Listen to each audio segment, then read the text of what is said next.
Rosie Smitreski. I'm not quite sure exactly why this is happening to me. When I was in the 6th grade, I used to write letters to a lot of my favorite actors and rock musicians. And it seems as though the street theater began right after. I was in the 7th grade and I was walking home for lunch one day from my parochial Catholic school where I went to school. And as I was walking home, a guy who was painting a house, he whistled to me and he asked me if I had any older sisters. And I just looked over and I just said my sister Roxy because she looked to be about his age. And I kept walking. A few days later, I was walking home for lunch from school, and right after I turned up the alley that I lived on, a kid who looked about to be my age ran up to me and pulled my pants down. And I tried screaming. I was so petrified, no sound came out. And he eventually just ran right off. And I walked right into my house then. I didn't say anything because I was afraid my parents wouldn't let me come home for school anymore for lunch. But that was the beginning. And then when I was in college, I believe her to be one of the perps at this point, but I was walking to the cafeteria one day and her name was Mina. She walked up to me and she introduced herself, and the first thing she said was, she thought she was being cute. She did this, "I am you and you are me." And she smiled like, "Do you understand?" And I just looked at her like, "No, you're not." And I didn't think anything of it at the time. But she aggressively befriended me, like she was a friend of one of my other friends who I was walking to the cafeteria with that day. And yeah, at the time I didn't think anything of it, but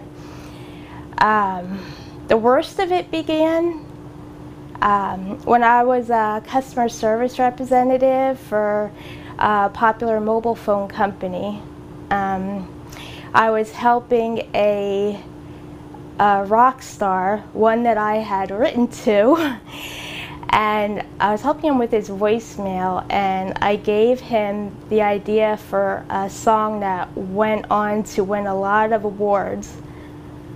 He asked me what kind of a day it was, and I said, "Oh, it's a beautiful day, the kind of day you never want it to go away."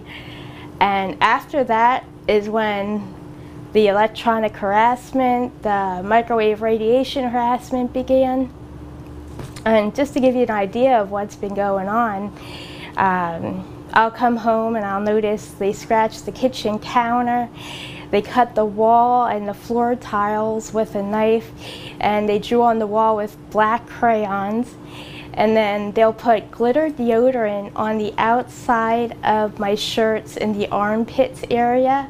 I never wore glitter deodorant. They taint my food, my water, my shampoo, my soap. And the soap is the worst because I don't know what they put on it. It seems like I just washed my face with some sort of acid. My face will be really red and hard, the skin. They'll put blue dye on my bra cups, and I learned from a Burn Notice episode that FBI agents put this blue dye on garments so they could see fingerprints. They take the shoelaces out of my shoes when I always tuck them in, and they'll move poster frames like 2 inches away from where they were originally just to screw with me, kind of like a power trip, I was in your apartment and you can't do anything about it sort of thing. Clothing will disappear and then reappear days later. And the one pair I noticed was a pair of shorts I had purchased recently. It was one size 8 And then when I went to wear them a couple of weeks ago, I had noticed that it somehow turned into a size 6, the same exact style shorts. So it almost seems as though they took the size 8 I had purchased and returned them with a size 6. Maybe they got confused, I don't know.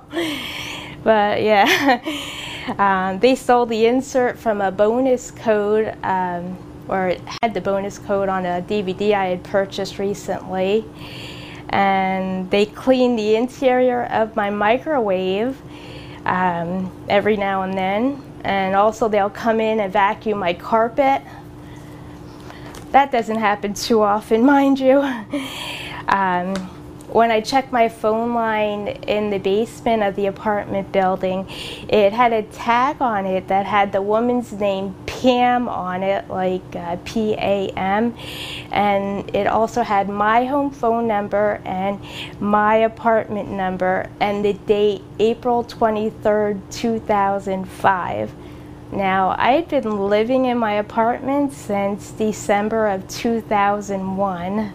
So I thought that was really weird. I don't know anyone, but the only PM I know is a supervisor at the mobile phone company. I no longer am employed there. I believe they were responsible for getting me fired. They scratch my car, they steal my gas, and they continuously hack my computer, which is a real pain. I constantly have to reinstall Windows, and I noticed they are hacking my computer by satellite because I won't even have my modem plugged in, or I'll have it turned off as well, and they are already in my computer. I could see the list of the programs that they're using in the recently used programs of my start menu, and I had to go to the extent of going through all my local settings and blocking everyone from using the remote desktop services, as well as denying any access to replicators, because that's what they were doing, replicating my admin account and setting themselves up as admin.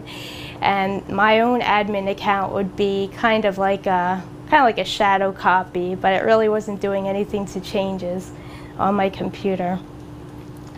Another thing they noticed, they fixed my casino cards so that they can control how much I win. Sometimes when I'm at the casino, I'll go usually once or twice every couple of weeks, sometimes once a week. But when I'm there with my sister, they will set hers to win, and then while I'm sitting there watching her win, I'll hear these voice-to-skull messages. "We're trying to make you jealous. I know it's working." And this is what they say. And also, they do anything at my place of employment to make sure I don't get any promotions or to make me look unproductive. I was never able to apply for any higher positions when I was employed at the mobile phone company because all of my calls were long and problematic. And a lot of times they required me to seek assistance from a superior, and they always got a charge out of that whenever I had to go running to someone for something or to get approval for something. And previously I worked for Strawbridge's department store, which is no longer in existence. After I had been working in the Ministries department for 3 years and had a college degree, a woman who was about my age and had a striking resemblance to John Bonet Ramsey came to my team and was made supervisor within 1 week. I had to train her on several things throughout the department. At my current job as a warehouse picker, they steal my picks and roughen my pick path, and I'll hear voice-to-skull messages that say, "We're making you work." And that's a lot of what I hear. "We want you to work." Almost like they're slave driving me sometimes, the things they'll say. And also they are recording all of my thoughts, and they'll play them back at later times in my head. Once again, just to screw with me. I know they're recording my thoughts because they'll play back what I'm saying at times where they're trying to make some sort of sick statement. And also they beam radiation at me, which makes my allergies worse, and I could barely feel my feet, or they hurt a lot when I wake up, even on days when I didn't work the day before. For like a while, this has been going on for like the past 2 years, I'll like wake up in the middle of the night for no reason, usually at like 3:45 to 4 a.m. and I'll look at the dark wall above my bed, and there'll be this beam of dark yellow, orangish light, which is kind of the shape of a 12-inch wooden ruler. And I would just look up at it, and a lot of times the first thing I'll hear is, in a voice to skull message, is, "You're sorry." Or they'll say, "You're retarded." Also, I get rude and abusive voice to skull messages 24 hours a day, 7 days a week, that seem to center around telling me I have to sing and he doesn't want me because I don't have large breasts.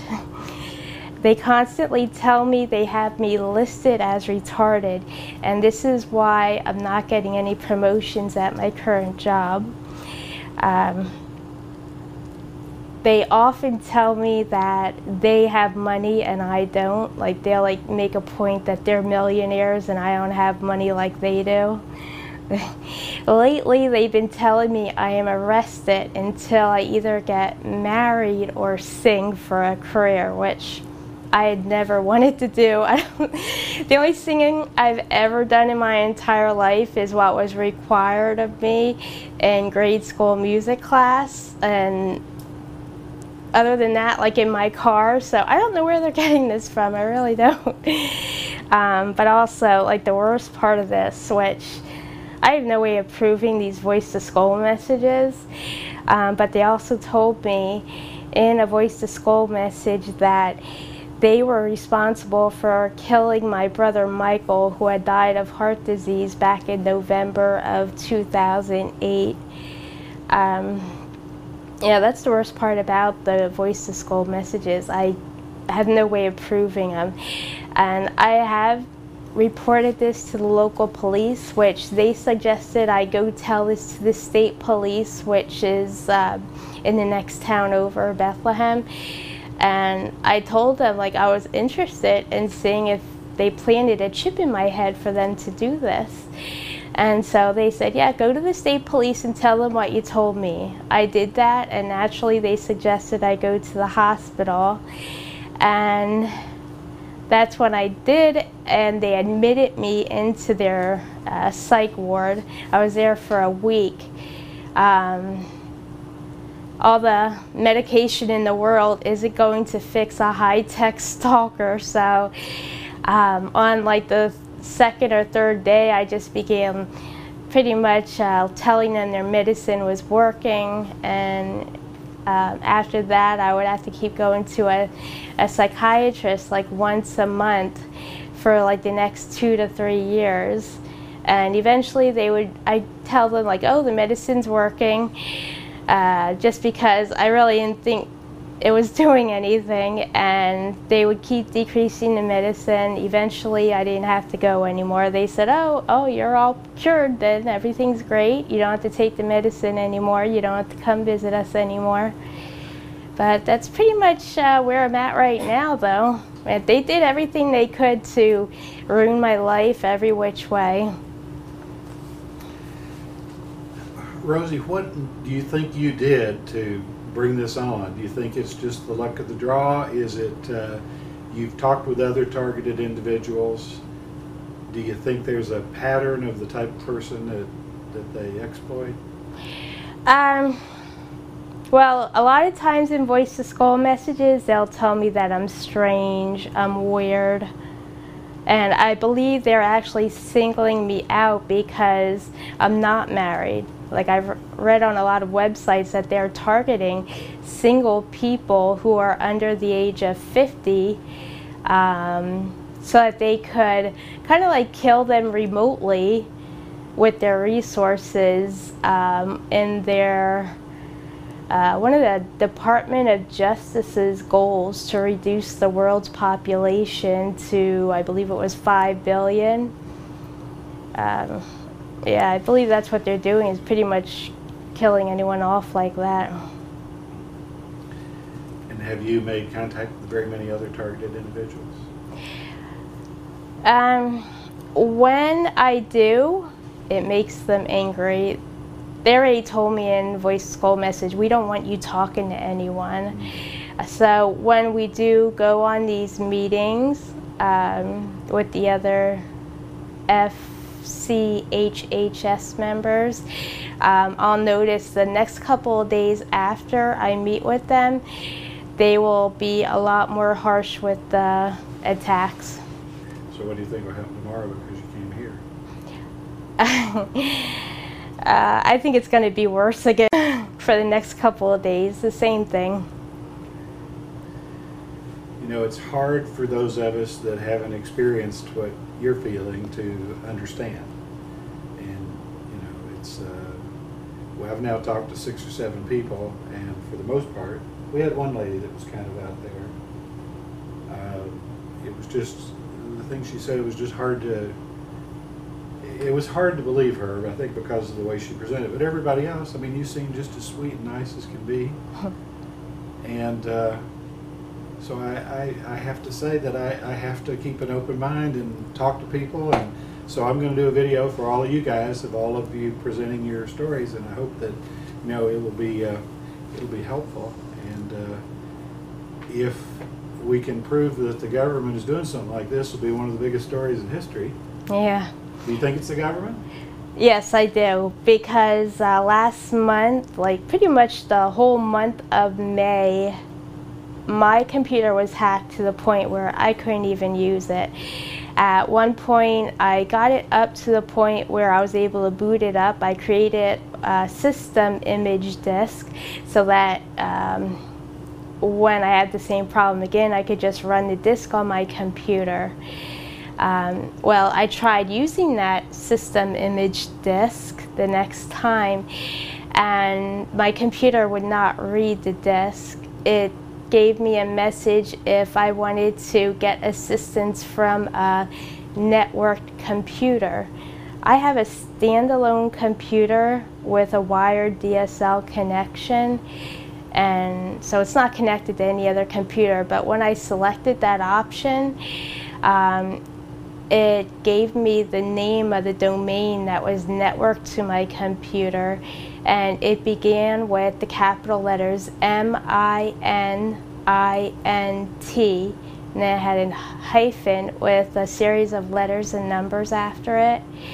On a different computer, I looked up in the acronym dictionary what MININT stood for, and it stood for International Ministries. And I also read on Wikipedia that various countries have these international ministries. And when I did a search for the United States, I found a website which pretty much explained to me what they do. It controls all the activities of the Department of Justice. It also pretty much controls all things relating to local and state governments that they can't legally categorize elsewhere. They were really vague in exactly what they dealt with. So I believe they are the ones who are actually harassing all of the targeted individuals. Okay, anything else you want to say?